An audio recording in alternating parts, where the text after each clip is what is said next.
Magandang umaga, magandang tanghali, magandang gabi, o anumang oras na napanood ang video ito.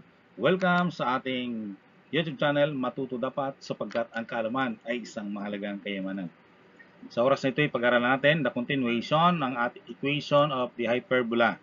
So this is part 2. Okay, we have now the transverse axis. The line passing through the two foci and the center of the parabola is called the transverse axis, where the conjugate axis, the line passing through the center of the hyperbola and the perpendicular to the transverse axis, is also called the conjugate axis of the hyperbola. So, yung major axis, doon po dumadaan si transverse axis. Yung conjugate axis, doon din dumadaan sa minor axis.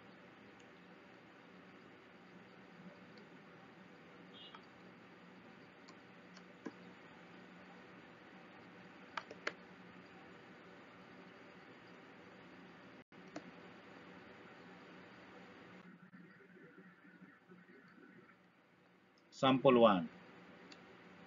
Reduce to the standard form the equation of a hyperbola 4x squared minus 9y squared minus 40x minus 54y minus 17 equals 0, and determine the coordinate of the center and the location of the transverse axis.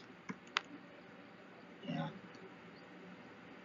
So, ayun yung given natin. Okay? So, arrange natin lahat ng x magkasama, lahat ng y magkasama. Pero iuna natin yung mayroong positive. Titingnan natin si x squared and y squared. Kung sino ang positive, yun pong iuna natin. Okay, since ang positive coefficient ay naka x squared, so nauna natin si x squared. No? So 4x squared minus 40x minus 9y squared minus 54y equals 17. So si 17 nilipat natin sa kabilang side. Tapos yan, groupings natin. Okay?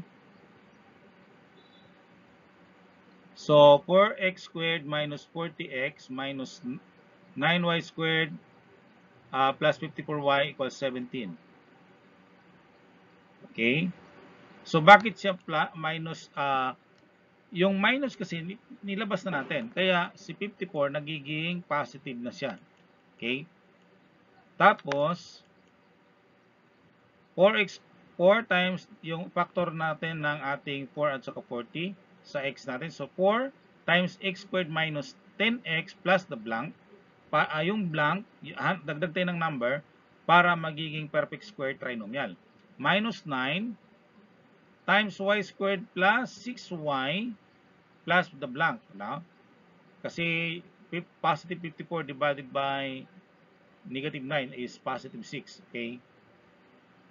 Yung blank, again, ay additional number para idagdag natin para maging perfect square trinomial. And it is equals to 17. Okay. Dito sa kabila, itong gitna kasi natin ay 10. So, 10 sa x squared, itong x squared minus 10x plus blank, ang 10 natin, yun yung center. Ang 10 ay divided by 2, hatiin natin, so that's 5. 5 square, kaya nagdagdag tayo ng 25. Okay, perfect square trinomial na siya. Dito naman sa y, 6 yung gitna, divide natin sa 3, so divide natin sa 2, 6 divided 2, that is 3. I-square natin si 3, that is 9. So 9 ang ating idadagdag dyan. Okay, now sa x squared minus 10x plus 25, yung dinagdag natin 25, pero may 4 tayo doon sa harap. So 4 times 25, that is 100. Kaya magdagdag tayo ng 100 dito sa 17. Kaya na yun naman, naglagay ka ng 9 dito, yung kulay red, pero nakamultiply tayo sa negative 9, so that is negative 81. Kaya nagdagdag tayo ng negative 81. Okay? So, ayan na po yan. So, 17 plus 100 minus 81 ay 36.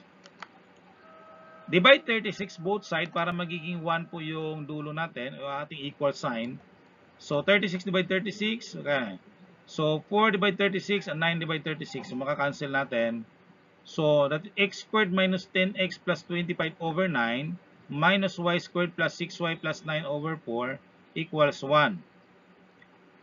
Okay. So, since perfect square trinomial na siya, ito po yung ating factor, x minus 5, okay, over x minus 5 squared over 9 minus y plus 3 Okay, yung factor ng y squared plus 6y plus 9 ay y plus 3 quantity squared over 4 equals 1. So, yun po yung ating sagot.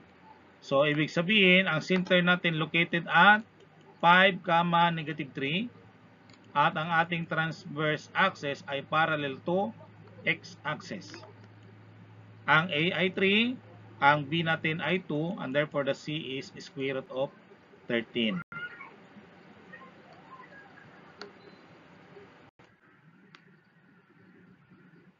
Example 2. Reduce to standard form the equation of ellipse 36y squared minus 25x squared plus 200x minus 1300 equals 0 and determine the coordinate of the center and the location of transverse axis. So, yun po yung given natin. Since nauna yung ating y squared at positive yung kanyang coefficient, kaya iuna po siya natin, no? So, 36y squared minus 25x squared plus 200x equals 1,300. Okay? Tapos, ayan, 36y squared minus 25x squared minus 200. So, minus 200 na kasi nilabas natin sa parenthesis yung negative. So, pinapactor out natin si negative, kaya naging negative 200. Pero kung ipalok natin, halimbawa, multiply natin yung negative sa 25, so maging negative 25x squared, tapos maging 200, positive 200x. Okay, so parehas lang. Okay, so factor out natin si 25, so 25 tapos 200 divide 25 ay 8. No? So do you have negative 25 times x squared minus 8x plus the blank, okay, equals 1,300. Yung 36y squared, at least lang natin kasi wala namang kaparehas ang y squared. Okay, so 36y squared minus 25, x squared. Okay, paano natin nakuha si 16?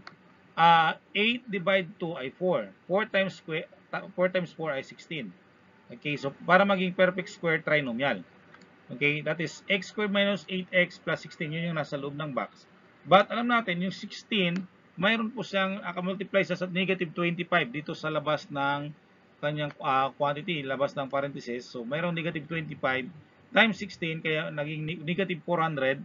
So, magdagdag tayo ng negative 400 doon sa right side. Okay?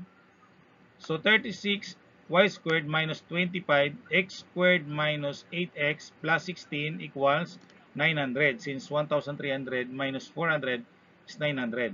Tapos, divide 900 both side para maging 1 po yung nandun sa kabilang equation. So, 900 divide 900.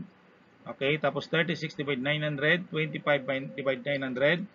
So, that is y squared over 25 minus x squared minus 8x plus 16 divide 36 equals 1.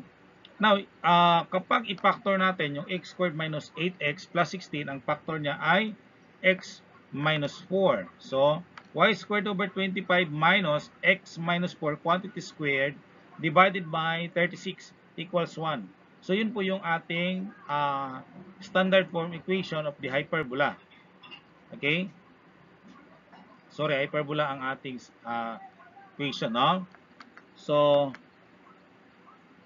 center at 4, 0.